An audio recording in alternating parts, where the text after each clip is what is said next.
Hi అండి. ఈరోజు అయితే వంకాయ ములక్కాడ బంగాళదుంప కర్రీ చేసాము. చాలా బాగుంటుంది టేస్ట్ అయితే. మన ఆంధ్రాలో ప్రతి ఇంట్లో చేసుకునే కర్రీనే ఇది.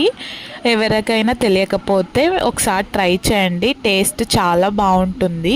ఆయిల్లో ఆనియన్స్, పచ్చిమిర్చి, కరివేపాకు, సాల్ట్ వేసుకొని బాగా ఫ్రై చేసుకోవాలి. ఆ తర్వాత బంగాళదుంప వేసుకొని ఫ్రై అయిన తర్వాత ములక్కాడ ముక్కలు వేసుకొని పచ్చివాసన పోయే వరకు ఫ్రై చేసుకోవాలి. అందులో టమాటో వేసుకొని ఫ్రై అయిన తర్వాత పసుపు, కొరియాండర్ పౌడర్ అండ్ అలానే కారం వేసుకొని, కారం అనేది ఆయిల్లో ఫ్రై అవుతే మనకు టేస్ట్ బాగుంటుంది. ఆ తర్వాత వంకాయలు ఫాస్ట్గా మగ్గిపోతాయి కాబట్టి వంకాయ లాస్ట్లో వేసుకుంటాము. ఫ్రై చేసుకున్న తర్వాత అందులో వాటర్ వేసుకొని కొంచెం అనేది థిక్నెస్ వచ్చిన తర్వాత ముందుగా బాయిల్ చేసుకున్న చనా వేసుకున్నాను నేను. టేస్ట్ అయితే చాలా బాగుంటుంది చపాతీతో కూడా. Thank you for watching. Subscribe. Bye.